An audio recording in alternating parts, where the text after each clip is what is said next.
Hey y'all, how you doing today? All right, we're going to talk about uh, cutting tools today, and I'm going to combine two tools into one video because we're getting down to the wire. It's getting close. 2 weeks about done with, and not only that, I've got other videos I need to make. Okay, but first, a little commercial. Thank you so much for subscribing to the channel. Your subscriptions are tremendously appreciated because they're over 1,040. I'm beside myself. I have no idea. I have no words to describe it. Okay, so you all are subscribing to this, or it's just awesome. Okay, all right. Now, so I really appreciate your subscriptions, your thumbs ups, your likes, your shares, all of that stuff. Keep it going. Thank you so much. All right, back to the video. Okay, so we're going to talk about cutting tools today. Okay, two different cutting tools. They're different in a lot of different ways, but you know what? In some ways, they're pretty similar. Okay, so all right. So today we're going to talk about circular saws. Now, I know before you say anything, before you type anything, yes, this is mainly known as a carpenter's tool, and I'm not a carpenter. No duh, right? Okay, but let's keep something in mind. This is one of the tools that a lot of people will start out with, and you can cut metal with these. Okay, so here's a blade you can do just that with. This is a metal cutting blade, Black & Decker. I think I got it at Walmart. Okay. Some things about circular saws is that, they need a lot of power to cut through the material. So, yes, you can get cordless ones. However, I'm not so sure, that's going to be a great idea. I think, a cordless circular saw for smaller jobs is probably going to be perfect. But for bigger jobs, you're going to be, it's going to be a little bit of a hassle. Okay. Because you're going to be like running down batteries and replacing, chucking them into the charger to charge them up and all of that sort of stuff. So maybe it's a good idea to just get yourself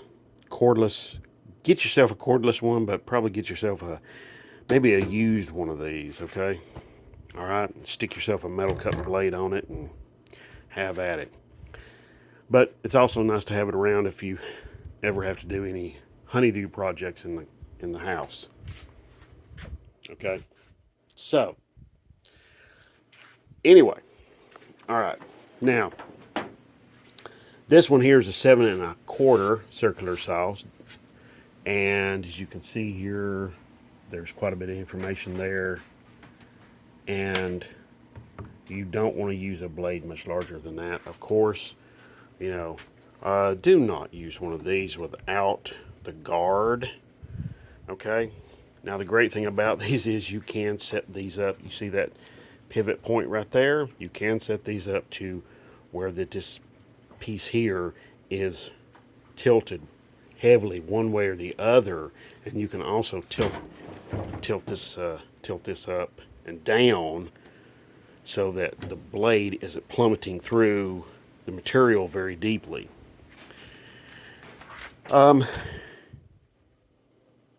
So also when you do get one, especially used, make sure you get the little wrench that fits this. Sure, yes, you can get like a regular wrench and take this off, and that's not a big deal, but do yourself a huge favor, make sure you get the wrench. Okay. All right. So what does one of these sounds like when it's had a lot of use, and this one has, and when It's got a lot of years on it. What does it sound like? Well, here we go. This gives you an idea. Of course, make sure the plug is in good shape, the cord is in good shape. It's not damaged or nothing like that. Of course, cord protector, you got to have that. And make sure you don't cut through your own cord too, okay? So, all right, so here we go.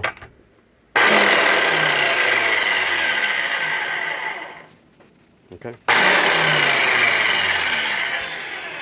Pretty loud, very loud. One thing also to remember, please do use eye protection and use hearing protection. These things are insanely loud, okay?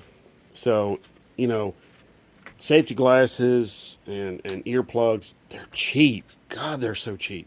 You can pick them up for nothing compared to, spending the rest of your life after using one of these for, let's say, a couple of years, and you're going around saying, what'd you say? What'd you say? I didn't hear them.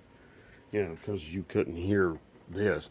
And it really sucks to dig out sawdust or bits of metal out of your eye or some other material out of your eye whenever you're using one of these. So please, take some care of yourself. Get yourself some safety glasses, get yourself some earplugs, earmuffs, whatever. Okay? They're cheap. Okay? So, all right. Now, this is a reciprocating saw. Okay, the reciprocating saw. Let's get on with that. Okay. The reciprocating saw, much like the circular saw, is you can cut a wide variety of materials with this. You can. The big difference is here is that you can get yourself in trouble with one of these a lot easier. Basically, let's say you scribe a line on a piece of material and you want to cut with this, and you figure out real soon that, wait a minute, I'm getting off course here and stuff like that. And sometimes these can get you into some trouble there.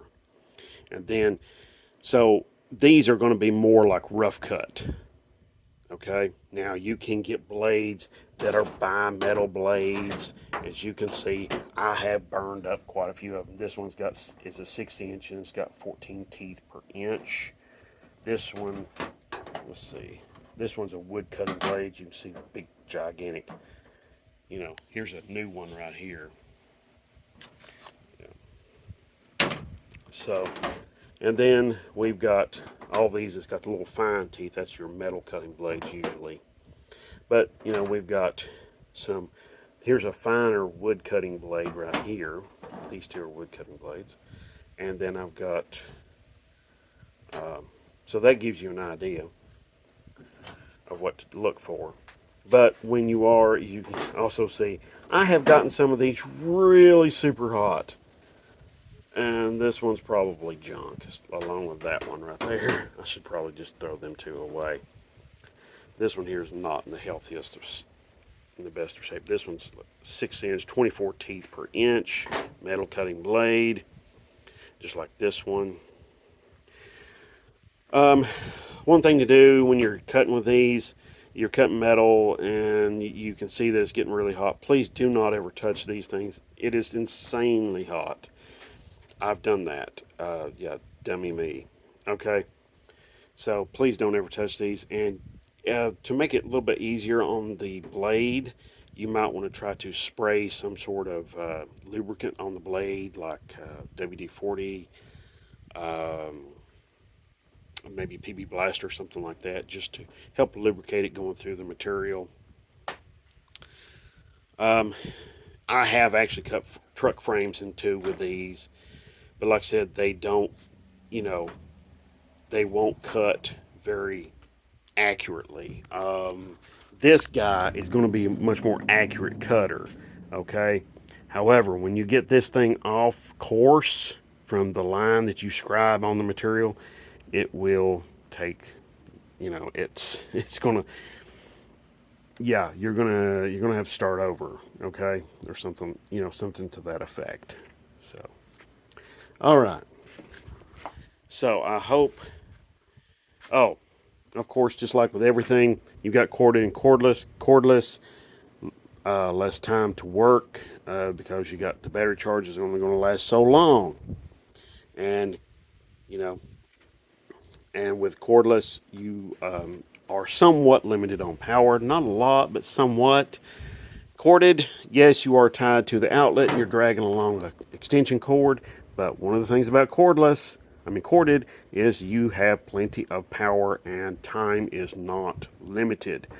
Okay, so there you go. So I'm going to plug this guy up real quick. Let you hear that. Okay, so let's get the circular saw unplugged. Move them out of the way. So, by the way, that circular saw's well over 15 years old. So now I know everything that you've been seeing on here, or nearly everything you've been seeing on here, is Craftsman. That's entirely, what brand you use is entirely up to you. I'm not going to tell you which way to go on that. Okay. Now, with reciprocating saws, you've got this part here that holds the blade. You can see it holds the blade in the collar. That's what I'm going to call it. Also, too, you can see this foot. Okay, this foot is removable. However, I rarely have ever removed this foot to cut anything. But you can if you need to. And there's probably some other attachments you can use with these. But it's just one of those things that, you know, I just use this just for cutting material. And if I need to get it a little bit finer, more detailed, you know, I'll use maybe that, or I'll use my angle grinder. Mostly my angle grinder. So let's hear this thing run. Okay.